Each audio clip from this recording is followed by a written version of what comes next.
Бүгін нешесі? 6 айдың 14-і, таңғы жақын 5. Мына ұры.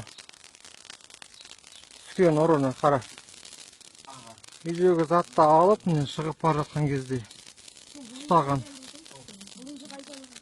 Ноутбук, шуба, міне. Үйдегі құнды заттарды алып шыққан ғой. Қолында пистолеті бар. Ойыншық пистолет деп қояды.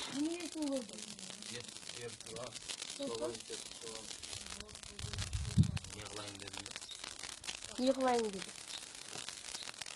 Қай жақтың азаматысың? Қай? Не қылырға түсесің? Қытайдан паспорт түзеттім ғой аға. Аха. Содан кейін енді қайтадан документ жасату керек болды. Сосын кейін осы ұрықпен айналысқа шештің бе сөйтіп? Бүгінгі күн ғана істеп жатырмын ғой аға. Алдындағылар ше? Алдында уақыт істеген бұл. Бүкіл Қытай азаматтарына сонда атына кір кетіріп жүрсің ғой сен сонда. Бір паспорт деп өтірік ана жақтағы адамдардың атын салып, иә? Жоқ. Жап жасың сенің мысалы жұмыс істемейсің бұдан ше. Документтің бәрі тұр ғой, міне. Документтің бәрі тұр, міне. Тұр ғой аға. Не қылып тұрсың сен? Қытайский паспорт жоқ та менде әлі. Өтірік айтпа ше. Құдай ақ. Қайдағы қытайский паспорт не керек? Удостоверение тұрсын, Қазақстанның азаматысың, міне.